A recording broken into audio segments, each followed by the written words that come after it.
Assalamualaikum saudaraku dimanapun berada. Di video kali ini saya akan membahas tentang jamaah tablik, dimana kemarin sebelum saya menikah, 3 hari menjelang pernikahan saya sempat bergabung dengan jamaah tablik yang berasal dari Kalimantan, dan sempat beberapa hari bersama mereka menjalin persahabatan, pertemanan, dan iktikaf bareng, belajar bareng semuanya ya. Kebetulan mereka ini jamaah 4 bulan jalan kaki dari Pontianak. Nah, di sini ada teman saya Adit, sahabat saya ya, paling banyak, pokoknya saya kebetulan disitu paling dekat sama si Adit. Derry juga. Dan semuanya saya dekat lah. Dan saya mau cerita sedikit ya kepada kalian semuanya, sebenarnya jemaah tablik itu apa sih? Dan sebenarnya siapa sih yang mendirikan jemaah tablik itu? Dan apa sih sebenarnya fungsinya jemaah tablik? Oke, so guys, kita bahas satu-satu ya. Sebenarnya jemaah tablik ini saat ini dipandang sebagai kelompok dakwah Islam terbesar di dunia. Ya. Jadi jemaah tablik ini jemaah yang terbesar kelompoknya di dunia. Berawal dari inisiatif salah seorang syekh, yaitu Syekh Maulana Ilyas Al-Kandahlawi di India pada tahun 1925, dan menyebarlah di negara-negara Asia Selatan, dan mereka kini nih dipandang sebagai kelompok dakwah terdepan dan paling banyak pengikutnya di dunia. Nah, saudaraku, kebetulan memang sih jamaah tablik ini sangat banyak sekali pengikutnya.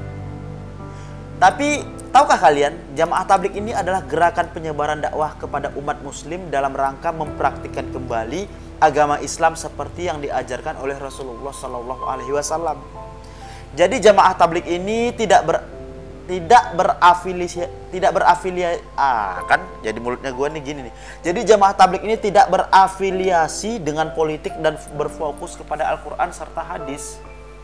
Jadi diyakini jamaah ini erat kaitannya dengan salafi, di mana memiliki keutamaan nilai-nilai salaf.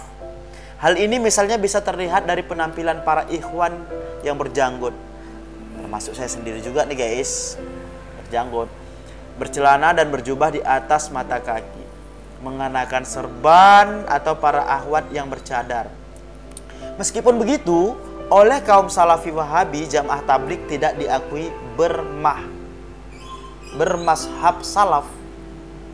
Karena itu mereka dikeluarkan dari kelompok Salafi.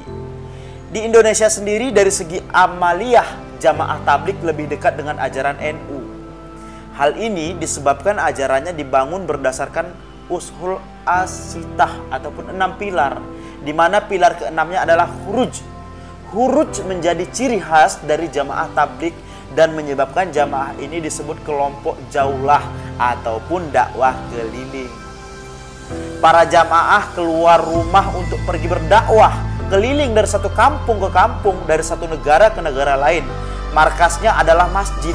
Nah, di setiap anggota jamaah tablik wajib huruj 3 hari dalam sebulan, 40 hari dalam setahun, dan 4 bulan sekali minimal seumur hidup. Awalnya jamaah tablik didirikan oleh Syekh Muhammad Ilyas Al-Kandahlawi pada tahun 1887 sampai 1948. Nah, pada 1923 dan memiliki markas di Nizamuddin, New Delhi. Selang kepergiannya, kepemimpinannya dilanjutkan oleh anaknya sendiri, yaitu Syekh Muhammad Yusuf Al-Kandahlawi pada tahun rentang waktu 1917 sampai 1965 sebagai Amir Hadrat kedua. Kemudian kepemimpinannya diteruskan kepada Amir Hadratji ketiga adalah Syekh Amul Hasan pada tahun 1918 sampai 1995. Beliau membentuk syuro dengan anggota 10 orang, 5 dari India, 4 dari Pakistan, dan 1 dari Bangladesh. Lambat laun konflik pun terjadi. Dimulai pada tahun 2015 pada tanggal 23 Agustus, di mana Syekh Sa'ad secara sepihak dianggap mengangkat dirinya sebagai Amir Hadraji. Sontak hal ini menimbulkan protes yang dipimpin Haji Abdul Wahab dari Pakistan. Beliau memberikan syura alami dengan 11 orang dan menyatakan firaq ataupun berpisah dari Nizamuddin. Insiden fisik terjadi, kelompok kontra Sa'ad dipersekusi. Perkembangan Jamaah Tabligh di Indonesia tidak lepas dari konflik global yang berkaitan dengan syuro.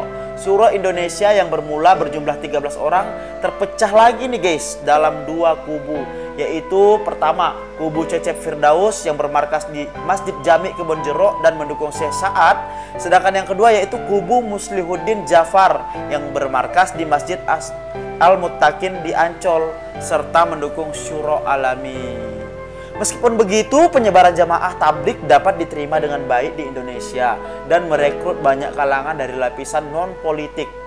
Kata politik dan pemerintahan adalah hal yang tabu dibicarakan, karena fokus dari mereka adalah dakwah dengan penekanan pada fadailul amal.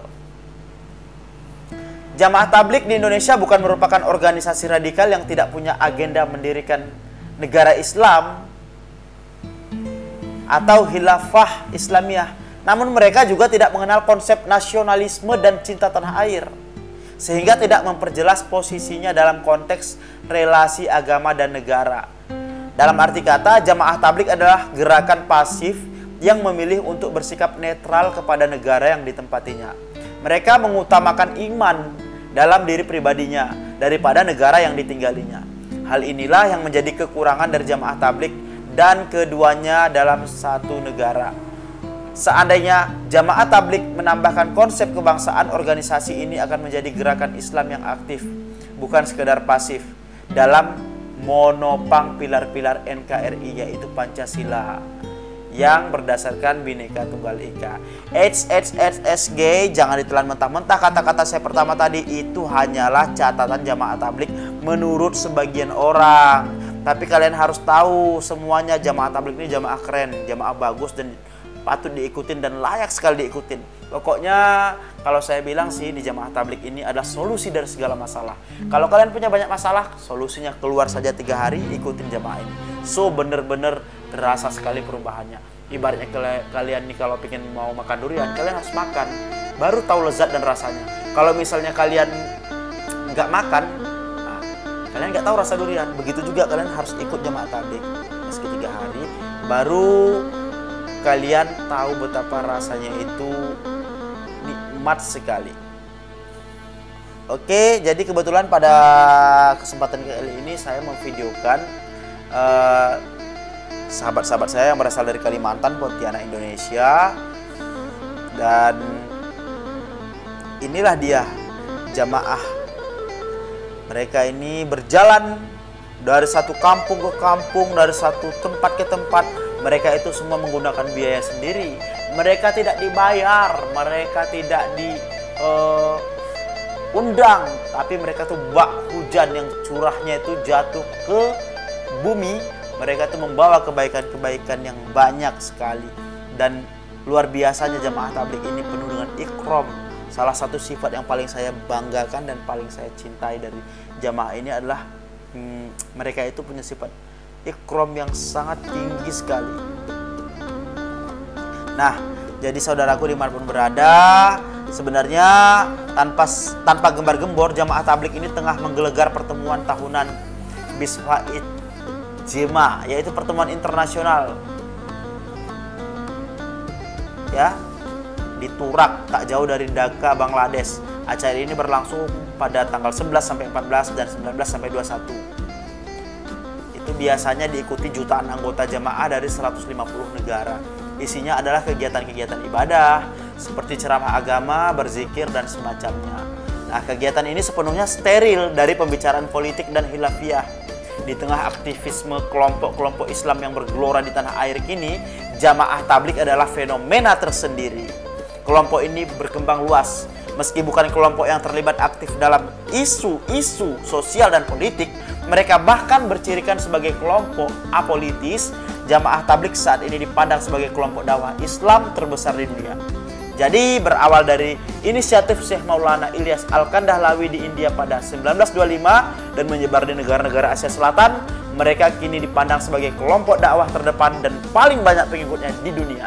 Di Indonesia, jemaah ini juga mengalami perkembangan pesat. Kehadiran mereka di ruang publik ditandai dengan pakaian yang khas, yaitu jubah panjang, celana cingkrang, dan berjenggot. Tampilannya mirip anggota Salafi Wahabi. Bedanya mereka biasa mengenakan sorban dan membawa tasbih, sedangkan kaum Salafi Wahabi tidak mengenakan, bahkan menganggap keduanya sebagai bid'ah. Perempuan di kelompok ini biasanya mengenakan pakaian dan jilbab panjang serta bercadar hitam. Nah, keanggotaan kelompok tersebut meliputi hampir semua negara muslim dari Maroko hingga negara-negara di Asia Tenggara. Kendati keanggotaan itu sepertinya tak tercatat secara rapi sepanjang sepengetahuan saya nih ya guys. Mereka juga tak memiliki kartu anggota. Sifat keanggotaannya cair. Mereka anti politik, anti khilafiyah dan tak mau menyalahkan kelompok Islam lain, tapi merangkul semua golongan. Mereka juga tak menegaskan konsep jihad dan nahi mungkar.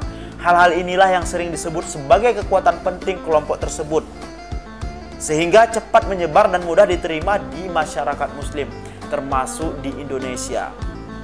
Khusus di Indonesia, perkembangan kelompok ini didukung oleh ajaran-ajaran mereka yang sangat dekat dengan amaliyah kebanyakan umat Islam di Indonesia. Katakanlah Nahdilin, warga Nahdlatul Ulama dari masalah mazhab, tasawuf, dan seterusnya, hingga gaya yang ramah dan bijak dalam pergaulan.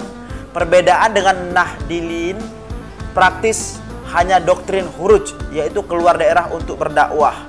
Namun di balik kekuatan jemaah ini sesungguhnya ada hal-hal yang perlu dicatat. Catatan pertama adalah kurangnya sikap tegas mereka terhadap kelompok-kelompok Islam garis keras atau musuh-musuh bangsa yang lain. Ini berawal dari sikap mereka yang ingin merangkul semua lapisan umat Islam.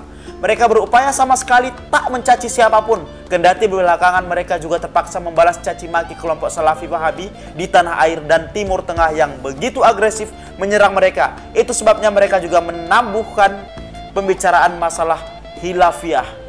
Ini sesungguhnya bisa membahayakan mereka sendiri dan juga umat Islam pada umumnya.